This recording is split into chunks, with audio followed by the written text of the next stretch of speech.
Welcome to Laerdal's booth at the National Patient Safety Foundation Congress 2015, being held at the JW Marriott here in Austin, Texas. We are surrounded right now by the buzz of 1,000 members of healthcare representing hospitals from across the country, people from risk management, continuous quality improvement, and other areas within healthcare focused on patient safety. Joining us right now is Paul Phrampus. Paul Phrampus is the Patient Safety Medical Director at the University of Pittsburgh Winter Institute for Simulation and Education. Paul, welcome. Glad to have you here. Thanks, Andrew. Good to be here. Thank you very much. Maybe you could tell us a little bit about your background, and I know that you came out of EMS or were involved in EMS, but tell us a little bit about your background and how you ended up in simulation. The simulation titled Teamwork We can wait and for that if you like. Communication. I figured you're going to want to cut it out anyway. It's a good segue into what we're talking about. Will begin momentarily. Once again, the simulation titled Teamwork and Communication, speaking up in the maternity unit in booth 417 will begin momentarily. So yes, I had a rather circuitous route to healthcare. I began many years ago as an EMT and paramedic and come from the EMS background. And then I afterwards was involved in education and have a previous career in the Navy working in electronics. Thank you for your service. So thank you. So the technology piece, I think, came from that part of my life, and I got really interested in simulation. And when I was doing my emergency medicine residency at the University of Pittsburgh, I was introduced to simulation there, and it sort of married the two ideas, or three ideas, that I had running in terms of my ultimate career of mixing medicine, innovative education, and technology. And so I became deeply involved in simulation, and that's how I eventually became the director of WISER, the Winter Institute for Simulation Education and Research. And through my experiences in simulation and working at a large integrated delivery system health network at UPMC, it sparked my interest to continue working in an area of patient safety and quality and figuring out how do we most effectively and efficiently marry or incorporate the fundamentals and the successes and power of simulation into that which is, a challenge for all of us, and that is increasing the quality and patient safety of healthcare, as well as I think we can use it for looking for efficiency as well. Sure. What makes your simulation center unique? Everyone is different, of course. What makes WISER unique? Great question. I think several different things. One is we were one of the first academic simulation centers to emerge that was integrated very closely with both a university and an academic center, as well as a large-scale health delivery system. So hospitals ranging from 750 beds, tertiary care, trauma center, down to 30, 40-bed community hospitals in rural areas. So sort of understanding the pain points in safety and quality across that spectrum of healthcare, I think gives us a unique advantage. Inside of WISER and the uniqueness of WISER, I'd say another thing is the maturation of our curriculum development and project management around creation of simulation-based education. We look at the projects and the curriculums and the courses that WISER develops from a pan-education approach as opposed to from a simulation approach. Sure. And we say, here's a problem with quality, here's a problem with patient safety, how does simulation fit into this?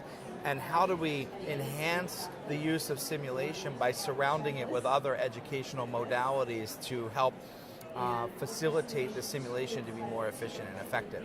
So through this process, we have created I'd say robust curriculum development, project management process at WISER over the years. In fact, when we were accredited by the Society for Simulation in Healthcare, on our report, it was one of the things they commented on was the robustness of our project management for curriculum development. Excellent. That's something to celebrate. You've got an eye into a different eye, I think, into healthcare and problems in healthcare. What do you think the the biggest obstacles are to improving patient safety in healthcare today? That's a big question, Andrew. There you go. Patient safety is multifaceted insofar as truly understanding what the problems are is one. And what I mean by that is when we hear about a bad outcome, it might be a tragic outcome that was unexpected, it creates a big buzz, and it is certainly a problem. But we don't know, is that problem occurring once a day, once a week, once a month, and how, when we have to prioritize the alignment of resources in patient safety, training, education, and so on, to make sure that we're applying it in a way that's going to create the biggest return on investment. I don't mean financial return on investment, I mean return on investment meaning improving safety. Sure. And I think that's a big challenge, is truly understanding where some of the risks are. The other thing about patient safety is I think everybody sort of has their own vision based on what's going on at their institution. And I think that as organizations like the National Patient Safety Foundation, Institutes for Healthcare Improvement, Joint Commission, when they help guide the country in saying, here's what we're seeing everywhere. Right. We know how we can start to move to create solutions that we know are pretty much embedded in the delivery of healthcare throughout. So where I was hearing you go earlier was maybe the difference between having subjective data versus objective data, and, I think and that's not part being of able to drill down to absolutely what's the data telling us to do, rather than the most recent. I still think it's a huge challenge, even today in 2015, as hospitals have become more and more wired and more ability to gather this data. I still think we're trying to interpret this data. Sure. So we see things, we see major issues like hospital-acquired infections. Now there's a new focus on certainly readmission rates with heart attack and heart failure. We see now a new focus on even after post-surgery for hip replacement and knee replacement and so forth. But especially that hospital-acquired infection. Where have you seen areas where simulation has really hit it out of the ballpark, where simulation has really got some traction in improving patient safety? I think, one of the most celebrated stories of simulation is central line infection reduction, and it's been well documented by several different institutions that the application of mastery learning environment of simulation targeted to the proper way to put in a central line will reduce infections. That's sort of a done deal now. In terms of proving it, implementing that is certainly still a challenge. I think there's a demonstrated model of simulation is successful for central lines. But central lines the central line infections are a huge problem, but they also might be the tip of the iceberg or just one problem on a list of many. So I think that we need to continue to focus and develop the solutions for how do we train people better to optimally respond to policies, protocols, ensure that care is delivered in an evidence-based fashion as much as possible. And that's how we're going to make an impact on everything to do with delayed diagnosis, misdiagnosis, or hospital-acquired conditions such as pneumonia, ventilator-associated pneumonia, central line infections, and so on. Plus medication errors. Absolutely. We're seeing, an enormous rate of medication errors and people being injured by medication errors. Yeah. 1.5 million per year in the United States. Have you seen simulation used to abate that statistic? I think people are working on using simulation for that too, in several different ways. Sometimes it's just making sure a safe delivery process is learned and maintained. Sometimes it's using simulation in a way that is a systems probe to see are people following guidelines for the administration of medications. But one of the studies I was involved in, it wasn't a simulation study, but it was one that was quantifying what you're talking about. We looked at the medication errors associated with code blue resuscitation teams in hospitals, and we found a significant number of medication errors, even in that well-defined space of what does a rapid response team do and the medications that they deliver. So I think it's a huge challenge ahead. Sometimes it's about common medications that are given every day, and sometimes it's about medications like chemotherapy that might be administered in special doses at special times, and sort of reconciling those things and saying, how can simulation make a difference here? This is also, though, where I would say we need to apply appropriate restraint and say, are there other ways that we can educate people and combine it with simulation for an overall higher effectiveness rate of reducing the errors? Now, I heard you mention cold blue teams, and we've been talking a lot about labor and delivery. You hear labor and delivery going on at the simulation right across the... There's a baby being delivered right over there. There is, yes, exactly. But resuscitation, how are you using simulation in the context of resuscitation and developing high-performing teams? Yeah, so at the University of Pittsburgh many, many years ago, one of the first papers actually on code team training was authored by my predecessor, Dr. John Schaefer, Dr. Michael DeVita, critical care intensivist, and several other staff members about the implementation of rapid response team training.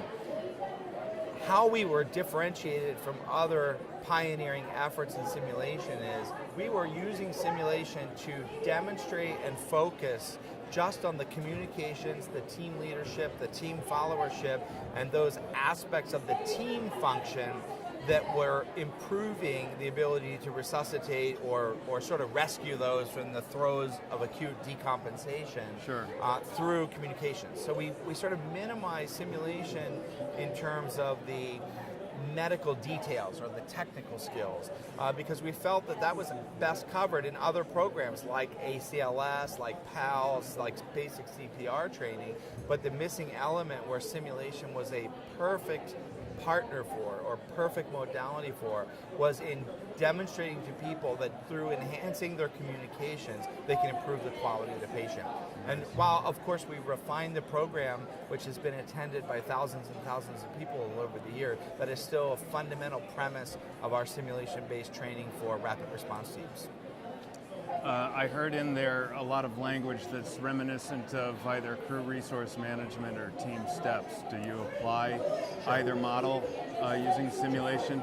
I like to, so by way of disclaimer, I'm a team steps master trainer. Okay, very nice. And I believe in concepts of team steps, but I really believe that the value in any model of team training or a framework of team training is at the applied level. So I think it's best when people are not necessarily learning teamwork in the abstract, but in the applied. Right. One of the revisions that I was talking about to our course is we've incorporated elements of team steps into our rapid response team training just in the last year and a half. And it's been very, very successful. It's been very well received. Very nice, very nice. But it's sort of, what it is it's tracking along with where is the science now? Because when Dr. Schaefer and Dr. DeVita created our program a long time ago, they were sort of flying in the blind. There wasn't science around the teamwork and team training, or there may have been, but not necessarily in our industry that would help guide some of these decisions. So as this science is maturing, we go back through a quality assurance process and revise our curriculums to make sure we're incorporating the most currently available data. Sure, sure. So what's your favorite patient safety success story?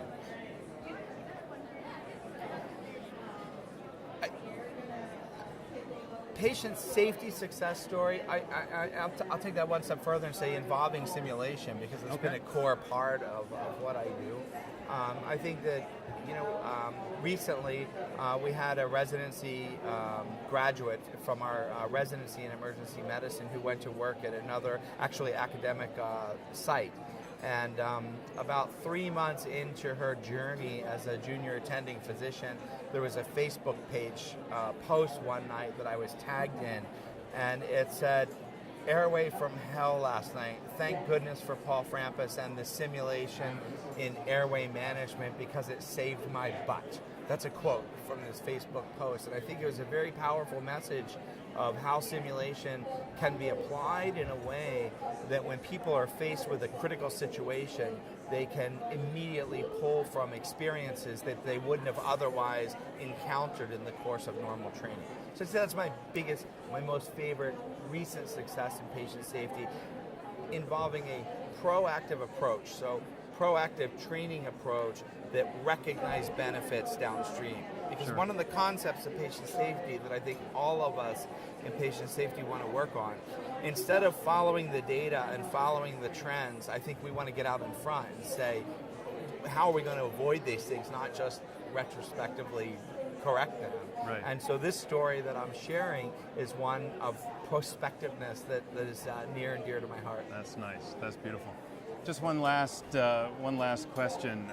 For someone that wants to take their training program, their simulation program to the next level, what words of wisdom would you have for them? To get it out of the training environment to now the learning and continuous improvement environment. So Weiser and the Gordon Center for Research and Medical Education for about the better part of the last 10 years have been doing faculty development training in simulation. Lots of institutions, lots of sites around the world. And one of the messages I think that has been more refined in the last few years that we are giving to people is stop designing your training and education efforts from a simulation-centric point of view. Design your training and education efforts from an enhancing quality, patient safety, and excellence point of view, and figure out where simulation fits and bring it in. Because I think many times, if simulation efforts are designed with simulation as the centerpiece, sometimes it's used in a way that maybe isn't efficient or isn't effective, and it avails us in the simulation community up to criticism to think, oh, that wasn't so effective. So I think that shifting that design principle, because simulation isn't the epicenter of what we do. Patient safety, the high delivery of quality of care is the epicenter of what we're all here for. And designing things with that in mind will help, I think, make smarter simulations.